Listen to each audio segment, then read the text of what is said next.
Bismillahirrahmanirrahim. Assalamualaikum warahmatullahi wabarakatuh. Alhamdulillahi nahmaduhu wa nasta'inuhu wa nastaghfiruhu wa na'udzu billahi min syururi anfusina wa min sayyiati a'malina. May yahdihillahu fala mudhillalah wa may yudlilhu falan tajida lahu waliyyan mursyida. Awalan, hayya bina an nashkurullaha azza wa jalla alladzi qad aqana nikmatan katsiratan hatta natanaffas fi hadzal yaum. Nusolli wa nusallimu ala habibina sayyidina Muhammad sallallahu alaihi wasallam alladzi qad hamalan nasa minaz zulumati ilan nuri wa minal batili ilal haqi. Pertama dan yang paling utama, marilah kita panjatkan puja-puji syukur kita kepada Allah Subhanahu wa taala yang telah memberikan kita nikmat banyak sehingga kita bisa bernapas sampai sekarang ini. Tak lupa pula kita panjatkan sholawat dan merangkaikan salam kepada Nabi kita Muhammad SAW yang telah membawa kita dari zaman kegelapan menuju zaman yang terang benderang yang disinari oleh iman dan Islam. Rabbi shrah li shodri wa yassir li amri wahlul 'uqdatam min lisani yafqahu qawli. Adapun judul pidato saya hari ini adalah Fadilah Wudu. Fadilah ataupun keutamaan wudu yang dijelaskan dalam hadis Rasulullah Shallallahu Alaihi Wasallam, yaitu apabila beliau dalam kesusahan, beliau langsung mengambil wudu dan mendirikan sholat. Aku beristirahat atau dalam kesusahan dengan sholat, wahai Bilal, ucap Rasulullah dalam salah satu riwayatnya. Hendaknya ketika kita mengerjakan sholat dan wudu, maka hilanglah segala waswas dan keraguan dalam hati yang tidak beralasan. Imam Asy-Syarani menjelaskan bahwa hadirnya hati ketika sholat, maka tak lepas pula dengan bagaimana hadirnya hati ketika wudu. Menurutnya, melanggengkan hati ketika wudu akan menyebabkan tenangnya jiwa, murahnya rezeki, serta terhindarnya diri dari segala keburukan yang menyebabkan penyakit hati. Dengan kata lain dijelaskan pula bahwa memperbarui wudhu setelah sholat bisa menjadi salah satu wasilah cerahnya hati. Dari sekian banyak fadilah dan keutamaan wudhu, kita dapat mengetahui bahwa badan yang bersih melalui salah satunya wudhu bisa menjadi salah satu cara untuk agar menjadikan beban hidup itu berkurang. Maka dari itu, marilah kita bersihkan badan kita dengan berwudu. Ditambah lagi dengan sholat.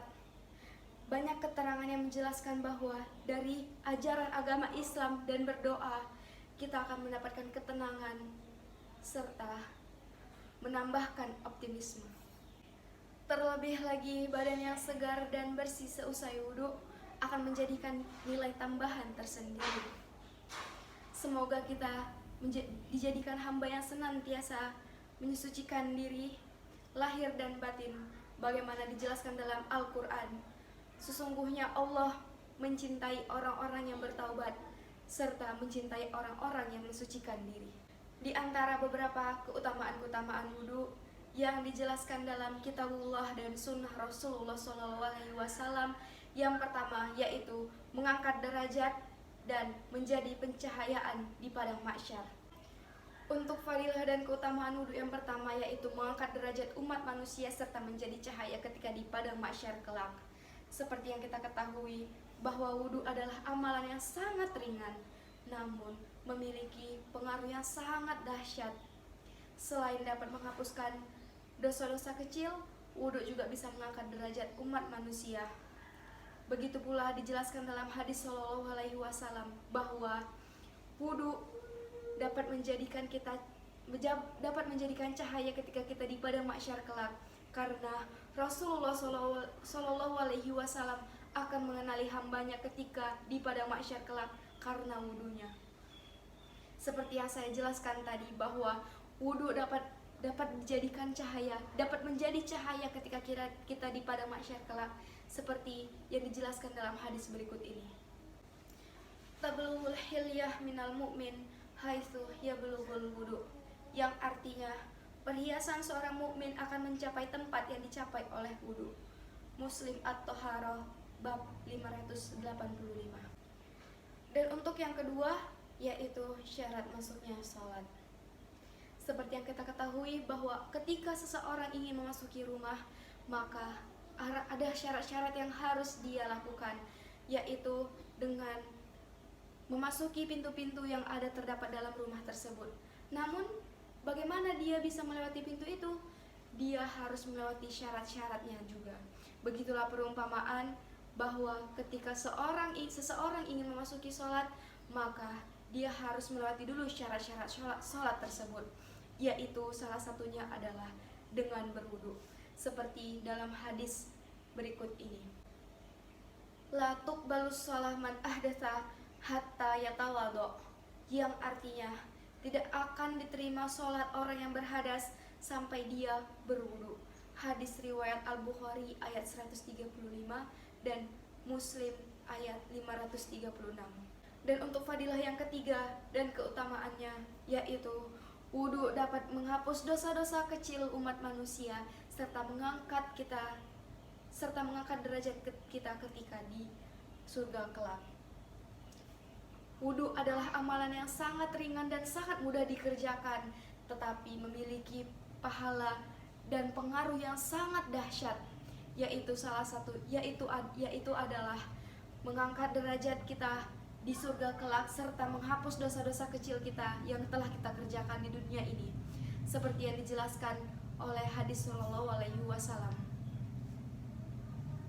yang bunyinya adalah An Abi Hurairah an Rasulullah Shallallahu Alaihi Wasallam ala adulluka ala ma yamhu Allahu bihi al khataya wa yarfa'u bihi ad-darajah. Qala bala ya Rasulullah.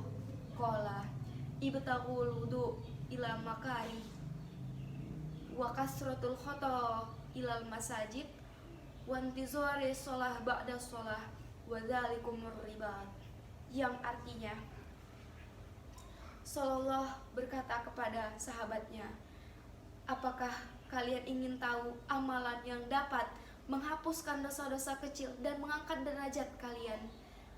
Dan kata sahabat-sahabat Rasulullah, ya, iya Rasulullah, kami ingin mengetahuinya. Dan kata Rasulullah, kerjakanlah wudu pada waktu yang menyenangkannya.